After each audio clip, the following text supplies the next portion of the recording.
iPlusന്റെ പുതിയൊരു വീഡിയോയിലേക്ക് സ്വാഗതം.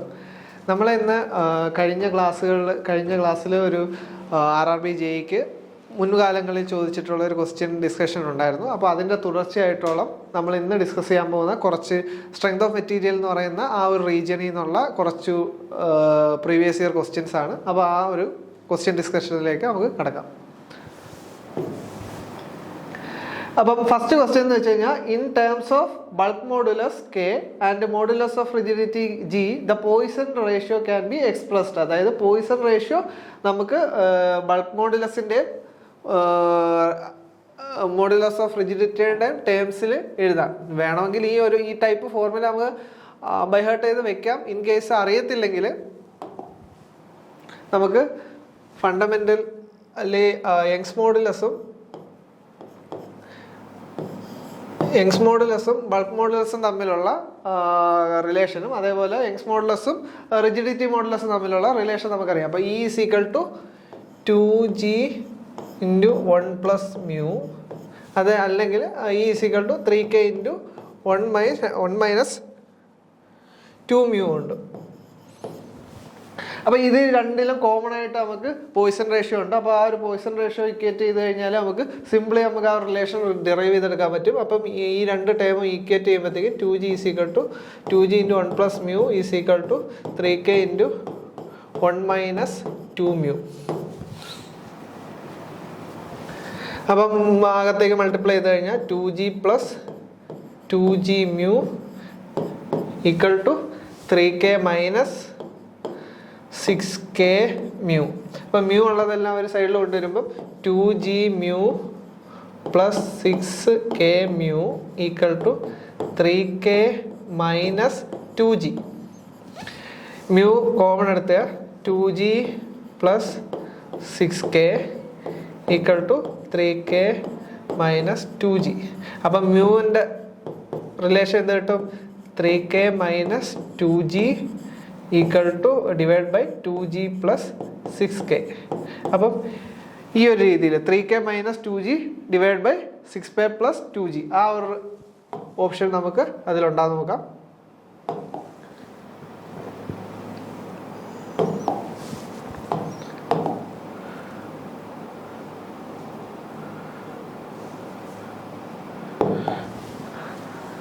അതായത് 3K - 2G / 6K + 2G ഇതാണ് നമ്മളുടെ ഓപ്ഷൻ സി ആണ് നമ്മുടെ കറക്റ്റ് ആൻസർ. നമ്മൾ ഡിറൈവ് ചെയ്ത് എടുത്തതാണ്. അപ്പം ബേസിക്കലി നമുക്ക് യങ്സ് മോഡുലസും ബൾക്ക് മോഡുലസും ആയിട്ടുള്ളതും യങ്സ് മോഡുലസും റിജിഡിറ്റി മോഡുലസും ആയിട്ടുള്ള റിലേഷൻ അറിഞ്ഞു കഴിഞ്ഞാൽ നമുക്ക് അതിൽ നിന്ന് ഇക്വേറ്റ് ചെയ്തിട്ട് പോയിസൺ റേഷ്യോ സിംപ്ലി കണ്ടുപിടിക്കാം. പിന്നെ നമുക്ക് ഈ ഒരു രീതിയിലുള്ള റിലേഷൻസ് ഒക്കെ ബൈ ഹാർട്ട് ചെയ്ത് വെക്കുന്നതാണ് നല്ലത്. ഇനി അടുത്ത A shaft of 50 mm diameter and 0.7 m long is subjected to a torque of 1200 Nm. Calculate the shear stress. Shear stress ആണ് നമുക്ക് കാൽക്കുലേറ്റ് ചെയ്യേണ്ടത്. അതായത് ഷാഫ്റ്റ് ഡയമീറ്റർ നമുക്ക് അറിയാം. ഷാഫ്റ്റ് ഡയമീറ്റർ 50 mm എന്ന് പറഞ്ഞിട്ടുണ്ട്. ലെങ്ത് നമുക്ക് ആവശ്യം ഇല്ല, എന്നാലും എഴുതിയേക്കാം. Length = 0.7 metre. അപ്പം ടോർക്ക് തന്നിട്ടുണ്ട്. Torque 1200 Nm. അപ്പം നമുക്ക് കാൽക്കുലേറ്റ് ചെയ്യേണ്ട ഷിയർ സ്ട്രെസ് ആണ്. അപ്പോൾ ഷിയർ സ്ട്രെസ്സിൻ്റെ ഫോർമുല എന്താ? 60T/πd³. അപ്പോൾ 60 ടോർക്ക് എത്ര? 1200 Nm / π × d³ എന്ന് പറയാം. ഡയമീറ്റർ എത്ര? ഷാഫ്റ്റ് ആയ 50 mm ആണ്. 50 × 10⁻³ അപ്പോൾ ഇത് എത്ര കിട്ടും? 16 × 1200 / π × 50³ അപ്പം ഇത് എത്ര കിട്ടും? 125 × 10⁻⁻6. അപ്പോൾ which is equal to 60 × 1200 into 10⁻6 divide by pi into 125. അപ്പോൾ ഇത് കാൽക്കുലേറ്റ് ചെയ്ത് കിട്ടുമ്പോഴത്തേക്കും നമുക്ക് ഏകദേശം 48 അടുപ്പിച്ചൊരു വാല്യൂ കിട്ടും. അപ്പം 48 അടുപ്പിച്ച വാല്യൂ ആകുമ്പോഴത്തേക്കും ഓപ്ഷൻ ഡി ആണ് കറക്റ്റ് ആൻസർ.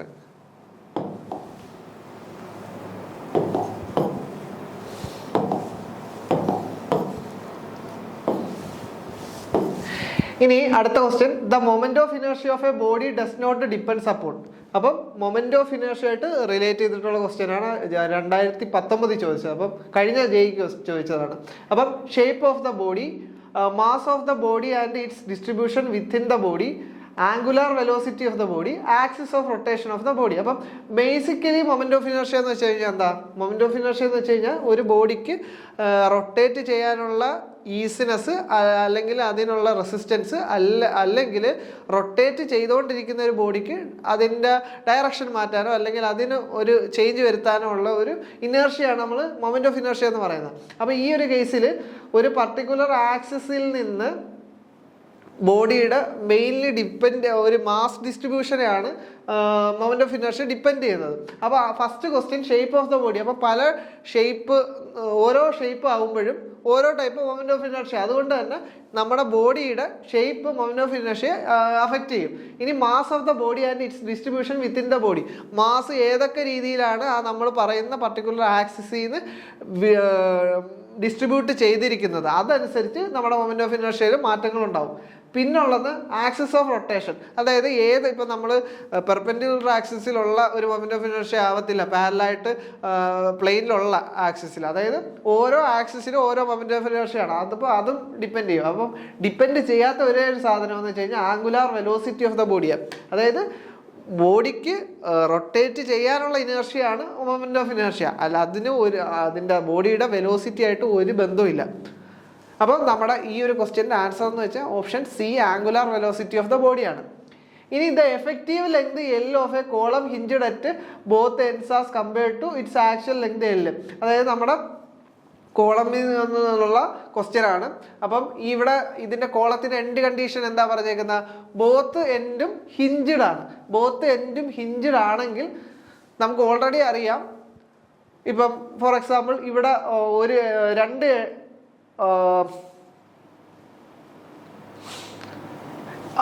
അതായത് ഫസ്റ്റ് കേസ് പറയുകയാണെങ്കിൽ ഒരു എൻഡ് ഹിഞ്ചഡ്, രണ്ടാമത്തെ എൻഡ് ഫിക്സഡ്.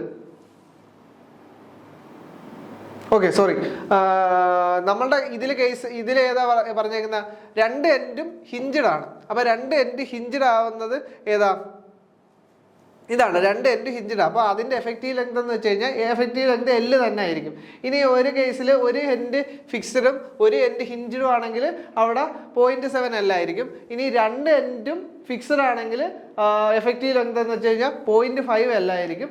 ഇനി ഒരു എൻഡ് ഫ്രീയും ഒരു എൻഡ് ഫിക്സഡും ഒക്കെ ആണെങ്കിൽ ആ ഒരു രീതിയിൽ വരുന്നതാണെങ്കിൽ എഫക്റ്റീവ് ലെങ്ത് 2 L ആയിരിക്കും.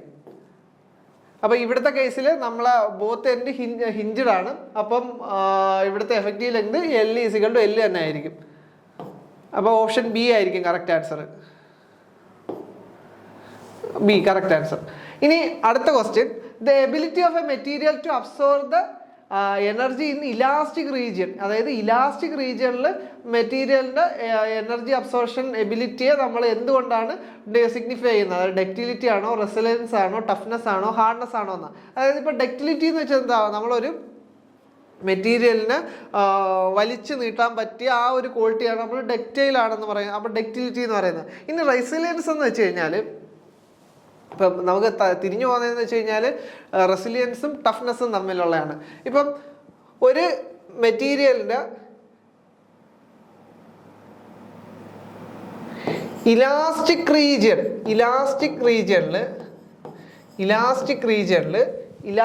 റീജിയണിൽ മെറ്റീരിയൽ അബ്സോർവ് ചെയ്യാനുള്ള എബിലിറ്റിയെ നമ്മൾ റെസിലിയൻസ് എന്നാണ് പറയുന്നത്. ഇൻ കേസ് നമ്മൾ ആ ഒരു ഇലാസ്റ്റിക് റീജിയണിൽ ആ ഒരു ലോഡ് ഡിസ്കണക്ട് ചെയ്ത് കഴിഞ്ഞാൽ ആ ഒരു അബ്സോർവ് ചെയ്ത എനർജി അത് തിരിച്ച് കൊടുക്കും, അതായത് അത് റിലീസ് ചെയ്യും. നേരെ മറിച്ച് നമ്മൾ ഒരു മെറ്റീരിയൽ ഫ്രാക്ചറിന് മുന്നേ അബ്സോർവ് ചെയ്യുന്ന മാക്സിമം എനർജി ആണ് ഉദ്ദേശിക്കുന്നതെങ്കിൽ അതായിരിക്കും ടഫ്നെസ്. അതായത് ടഫ്നെസ് എന്ന് വെച്ച് കഴിഞ്ഞാൽ ഫ്രാക്ചർ ആകുന്നതിന് തൊട്ട് മുൻപേ വരെ ടോട്ടൽ എനർജി എത്രത്തോളം അബ്സോർവ് ചെയ്യാൻ പറ്റുമെന്നുള്ളതാണ് ടഫ്നെസ്. നേരെ മറിച്ച് ഇലാസ്റ്റിക് റീജിയണിൽ മാത്രം നമുക്ക് അബ്സോർവ് ചെയ്യാൻ പറ്റാവുന്ന എബിലിറ്റി, ആ ഒരു എബിലിറ്റിയാണ് റെസിലൻസ് പറയുന്നത്. അപ്പോൾ ഈ ഒരു ക്വസ്റ്റ്യനിൽ അവർ ഇലാസ്റ്റിക് റീജിയനിലുള്ള അബ്സോർപ്ഷൻ കപ്പാസിറ്റിയാണ് ചോദിച്ചിരിക്കുന്നത്, അത് റെസിലിയൻസ് ആണ്. ഇനി അടുത്ത simply supported beam of length L is loaded with a uniformly distributed load of W per unit length, the maximum bending moment will be. അതായത് simply supported beam length L uniformly distributed load. അപ്പം നമുക്ക്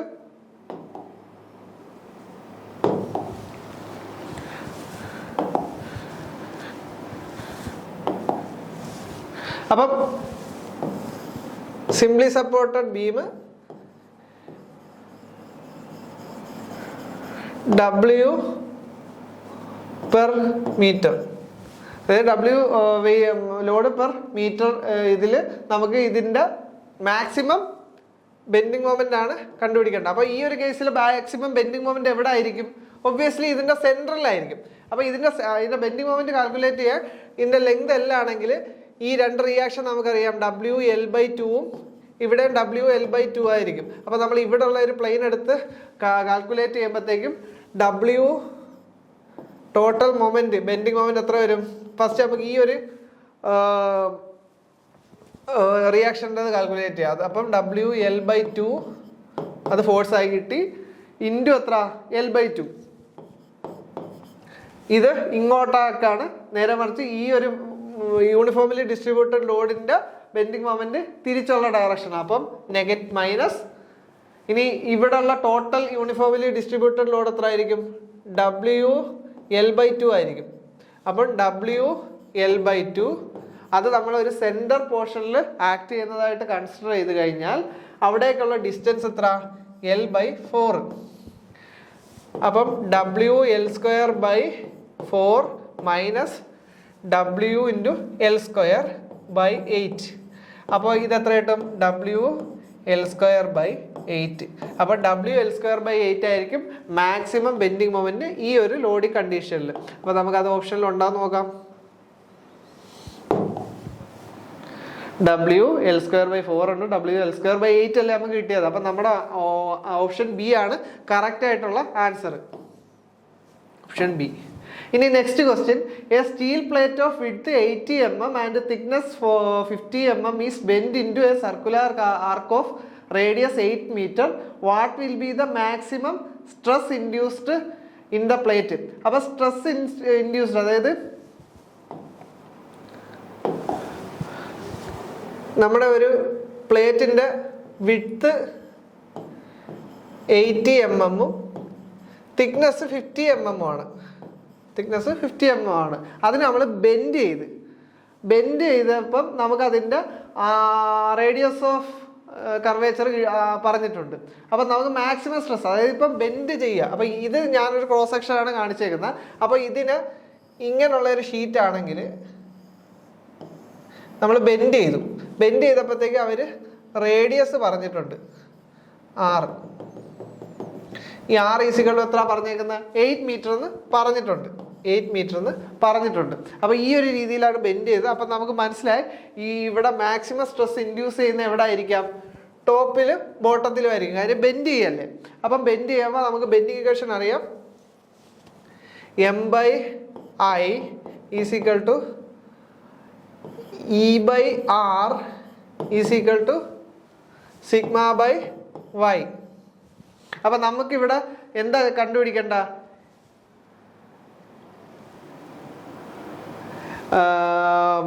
ഏതാണ് material എന്ന് പറഞ്ഞിട്ടുണ്ടോ? ആ steel plate എന്നാണ് തന്നിട്ടുണ്ട്. അപ്പോൾ സ്റ്റീൽ പ്ലേറ്റിൻ്റെ ഒരു യങ്സ് മോഡുലസ് എത്ര? 200 GP. അത് നമ്മൾ പഠിച്ചു വെക്കേണ്ട കാര്യമാണ്. ചിലപ്പം ഇതിപ്പം എനിക്ക് വന്ന് പർട്ടിക്കുലർ ക്വസ്റ്റ്യനിൽ കൊടുത്തിട്ടുണ്ടാവും. ഞാൻ ആ ക്വസ്റ്റ്യൻ കോപ്പി ചെയ്തപ്പോഴത്തേക്കും കറക്റ്റ് ആ ഒരു വാല്യൂ ഇത് ചെയ്യാൻ വിട്ടുപോയതായിരിക്കാം. എന്തായാലും 200 GP ആയിരിക്കും നമ്മുടെ യങ്സ് മോഡുലസ്. 200 GPA. പിന്നെ അതേപോലെ 6 റേഡിയസ് ഓഫ് റേഡിയസ് തന്നിട്ടുണ്ട്, ആർക്കിൻ്റെ റേഡിയസ് തന്നിട്ടുണ്ട് 8 മീറ്റർ. പിന്നെ നമുക്ക് കണ്ടുപിടിക്കേണ്ടത് സ്ട്രെസ്സാണ്. അപ്പം നമുക്ക് ഈ ഒരു റിലേഷൻ വെച്ചിട്ടാണ് കണ്ടുപിടിക്കേണ്ടത്. അപ്പോൾ സ്ട്രെസ് നമുക്ക് അറിയണം. അതേപോലെ വൈ എന്ന് പറഞ്ഞു കഴിഞ്ഞാൽ എന്തായിരിക്കും? വൈ എന്ന് പറഞ്ഞു കഴിഞ്ഞാൽ ഈ ന്യൂട്രൽ പ്ലെയിനിൽ നിന്ന് ഏറ്റവും ഔട്ടർ മോസ്റ്റ് ഫൈബറിലേക്കുള്ള ഡിസ്റ്റൻസ് അത് എത്ര വരും? വൈ എന്നുള്ളത് തിക്നെസ്സിൻ്റെ പകുതി വരത്തില്ലേ, അതായത് 15/2 mm എന്ന് വരും. അപ്പോൾ ഇത് സബ്സ്റ്റിറ്റ്യൂട്ട് ചെയ്യുമ്പോൾ എങ്ങനെ കിട്ടും? സബ്സ്റ്റിറ്റ്യൂട്ട് ചെയ്യുമ്പോഴത്തേക്കും അതായത് ഈ എത്ര 200 GPa ഡിവൈഡഡ് ബൈ GPA നമുക്ക് ന്യൂട്ടൺ പെർ mm² ആക്കാം. അപ്പോൾ 200 GPa × 10⁻³ ബൈ r എത്ര? Radius 8 metre. 8 മീറ്ററിനെ നമുക്ക് mm-ലോട്ടാക്കാം. 8 × 10⁻³ equal to sigma by y എത്ര വരുന്ന? 15/2 mm. അപ്പോൾ ഈ രീതിയിൽ നമ്മൾ കാൽക്കുലേറ്റ് ചെയ്യുമ്പോൾ നമുക്ക് സിഗ്മയുടെ വാല്യൂ ഏകദേശം 187.5 എന്നുള്ളൊരു വാല്യൂയിലേക്ക് എത്തും. അപ്പോൾ ഈ ഒരു ആൻസർ എങ്ങനെ ക്വസ്റ്റ്യൻ ചെയ്യേണ്ടതെന്ന് വെച്ച് കഴിഞ്ഞാൽ നമുക്ക് ഓൾറെഡി തിക്നെസ്സും വിഡ്ത്തും തന്നിട്ടുണ്ട്. അപ്പോൾ നമ്മളിത് ബെൻഡ് ചെയ്യുമ്പോഴത്തേക്കും ഉണ്ടാകുന്ന റേഡിയസ് അറിയാം. ആ ഒരു റേഡിയസ് തന്നു കഴിഞ്ഞാൽ നമുക്ക് ബെൻഡിങ് ഇത് വെച്ചിട്ട് ഇക്വേഷൻ വെച്ചതിന് ശേഷം നമുക്ക് സിഗ്മയുടെ വാല്യൂ മാക്സിമം സ്ട്രെസ് ചോദിച്ചേക്കുന്നത് കൊണ്ട് തന്നെ ഈ മാക്സിമം ഇനി ഔട്ടർ മോസ്റ്റ് ഫൈബറിലുള്ള സ്ട്രെസ് കണ്ടുപിടിച്ചാൽ മതി. അപ്പോൾ ഈ ഒരു രീതിയിൽ സിഗ്മയുടെ വാല്യൂ കാൽക്കുലേറ്റ് ചെയ്യുമ്പോൾ നമുക്ക് ഏകദേശം 187.5 എന്നുള്ളൊരു വാല്യൂയിലേക്ക് എത്തും. 187.5 എന്നുള്ള ഒരു വാല്യൂ. ഇനി which of the following is A slow rise of plastic deformation under the action of stress. അതായത് പ്ലാസ്റ്റിക് ഡിഫോർമേഷൻ ഇവിടെ നമ്മൾ മനസ്സിലാക്കേണ്ട മെൻഷൻ ചെയ്തേണ്ടത് പ്ലാസ്റ്റിക് ഡിഫോർമേഷൻ ആണ് under the action of stress. അതായത് സ്ട്രെസ് മൂലം plastic deformation over the time ഉണ്ടാവുന്നു. അതായത് അതായത് ഒരു പർട്ടിക്കുലർ ലോഡ് നമ്മൾ ആ ഒരു മെറ്റീരിയൽ കൊടുത്തു കഴിഞ്ഞാൽ ടൈം കൂടുന്നതിനനുസരിച്ച് ഒരു പ്ലാസ്റ്റിക് ഡിഫോർമേഷൻ പെർമനൻ്റ്ലി ഉണ്ടായി വരും. ആ ഒരു ഫിനോമിനെ നമ്മൾ എന്താണ് പറയുന്നതെന്ന്. അപ്പോൾ brittle fracture, ductile fracture, creep, fatigue. അപ്പോൾ ഇതിൽ plastic deformation over the time due to stress വരുന്നത് ഏതാ? ക്രീപ്പായിരിക്കും നമ്മുടെ ആൻസർ. അതായത് നമ്മുടെ ഈ ഇലക്ട്രിസിറ്റി കമ്പിയൊക്കെ ഇങ്ങനെ കുറേ കാലത്തിന് ശേഷം ഇങ്ങനെ തൂങ്ങി കിടക്കത്തില്ല. അതായത് അത്രയും കാലയളവിൽ ആ ഒരു ലോഡ് ഉണ്ടായത് മൂലം ഒരു പ്ലാസ്റ്റിക് ഡിഫോർമേഷൻ കണ്ടിന്യൂസ്ലി ഉണ്ടായി ആ ഒരു പ്ലാസ്റ്റിക് ഡിഫോർമേഷൻ ആയി ഫോം ചെയ്യുന്ന ആ ഒരു പ്രതിഭാസത്തെയാണ് നമ്മൾ ക്രീപ്പ് എന്ന് പറയുന്നത്. അപ്പോൾ ഇവിടെ നമ്മൾ ആൻസർ ക്രീപ്പാണ്. ഇനി 9 question number 9 the property of a material by which it can be rolled into sheet is called. അതായത് ഷീറ്റായിട്ട് റോള് ചെയ്യാൻ പറ്റുന്ന. അപ്പോൾ അതിപ്പോൾ നമുക്കറിയാം എന്താ? മാലബിലിറ്റിയാണ്. മാലബിലിറ്റി എന്ന് പറയുമ്പോഴത്തേക്കും നമുക്ക് easily rolled into sheet. ഒരു മെറ്റീരിയലിന് ഷീറ്റായിട്ട് അത്രയും തിന്നായിട്ടുള്ള ഒരു ഷീറ്റായിട്ട് മാറ്റാൻ പറ്റുന്ന ആ ഒരു എബിലിറ്റി നമ്മൾ പറയുന്ന പേരാണ് മാലബിലിറ്റി. ഇനി ഡക്റ്റിലിറ്റി ആയിരുന്നെങ്കിലോ? ഡക്റ്റിലിറ്റി എന്താ? നമുക്ക് ടെൻസൈൽ ഫോഴ്സ് വെച്ചിട്ട് വളരെ തിന്നായിട്ടുള്ള വയേഴ്സായിട്ട് ആ ഒരു രീതിയിൽ ഡ്രോ ചെയ്തെടുക്കാൻ പറ്റുന്ന ആ ഒരു എബിലിറ്റിയാണ് ഡക്റ്റിലിറ്റി എന്ന് പറയുന്നത്. അപ്പോൾ ഇവിടെ മാലബിലിറ്റി ആയിരുന്നു. അത് കഴിഞ്ഞിട്ട് നമ്മുടെ ഈ ഒരു സെഷനിലെ അവസാന question, if a material has identical properties in all direction it is said to be. അതായത് ഐഡന്റിക്കൽ പ്രോപ്പർട്ടീസ് ഉണ്ടെങ്കിൽ, എല്ലാ ഡയറക്ഷനിലും സെയിം പ്രോപ്പർട്ടീസ് ആണെങ്കിൽ അത് ആ ഒരു മെറ്റീരിയലിന് എന്താണ് പറയുന്നതെന്നാണ്. അപ്പോൾ ഇതിന് മുന്നോടിയായിട്ട് എന്താണ് ഐസോട്രോപിക് മെറ്റീരിയൽ? ഐസോട്രോപിക് മെറ്റീരിയൽ എന്ന് വെച്ച് കഴിഞ്ഞാൽ isotropic material means A material having identical values of all property in all direction. അതായത് എല്ലാ ഡയറക്ഷനിലേക്കും സെയിം പ്രോപ്പർട്ടി ഉള്ള മെറ്റീരിയലിനെയാണ് നമ്മൾ ഐസോട്രോപിക് മെറ്റീരിയൽ എന്ന് പറഞ്ഞാൽ. ഇനി ഹോമോജീനിയസ് മെറ്റീരിയൽ എന്ന് വെച്ച് കഴിഞ്ഞാൽ a material of uniform composition throughout the, അതായത് ഒരു മെറ്റീരിയലിൻ്റെ composition throughout the material same ആണെങ്കിൽ ആ ഒരു ഇതിനെയാണ് നമ്മൾ ഹോമോജീനിയസ് മെറ്റീരിയൽ എന്ന് പറയുന്നത്. ഇനി അതേപോലെ അനൈസോട്രോപിക് മെറ്റീരിയൽ എന്ന് വെച്ച് കഴിഞ്ഞാൽ നമ്മൾ നേരത്തെ പറഞ്ഞത് കണക്ക് തന്നെ ഐസോട്രോപിക്കിൻ്റെ ഓപ്പോസിറ്റ്. അതായത് ഓരോ ഡയറക്ഷനിലും ഓരോ പ്രോപ്പർട്ടി ഉണ്ടാകുന്നതാണ് അനൈസോട്രോപിക് മെറ്റീരിയൽ. ഇനി അതായത് ഒരു മ്യൂച്വലി പെർപെൻഡിക്കുലർ ആയിട്ടുള്ള ആക്സിസുകളിൽ ഡിഫറൻറ്റ് പ്രോപ്പർട്ടീസ് ഉണ്ടാവുന്ന മെറ്റീരിയൽസിനെയാണ് നമ്മൾ ഓർത്തോട്രോപ്പിക് മെറ്റീരിയൽസ് എന്ന് പറയുന്നത്. അപ്പം നമ്മൾ ഈ പർട്ടിക്കുലർ ക്വസ്റ്റ്യനിൽ ചോദിച്ചേക്കുന്നതെന്ന് വെച്ച് കഴിഞ്ഞാൽ എല്ലാ ഡയറക്ഷനിലും ഐഡന്റിക്കൽ പ്രോപ്പർട്ടി ഉള്ളത്. അപ്പം അതേതായിരിക്കും? ഐസോട്രോപ്പിക് ആയിരിക്കും. അപ്പം ഈ ഒരു ക്വസ്റ്റ്യൻ്റെ ആൻസർ എന്താ? Option B, isotropic. അപ്പോൾ ഈ ഒരു ക്വസ്റ്റ്യനോടുകൂടി നമ്മൾ ഈ ഒരു സ്ട്രെങ്ത് ഓഫ് മെറ്റീരിയൽസുമായിട്ട് റിലേറ്റ് ചെയ്തിട്ട് കഴിഞ്ഞ വർഷങ്ങളിൽ RRB JEക്ക് ചോദിച്ചിട്ടുള്ള കുറച്ച് ക്വസ്റ്റ്യൻസ് ഡിസ്കസ് ചെയ്യാൻ പറ്റി.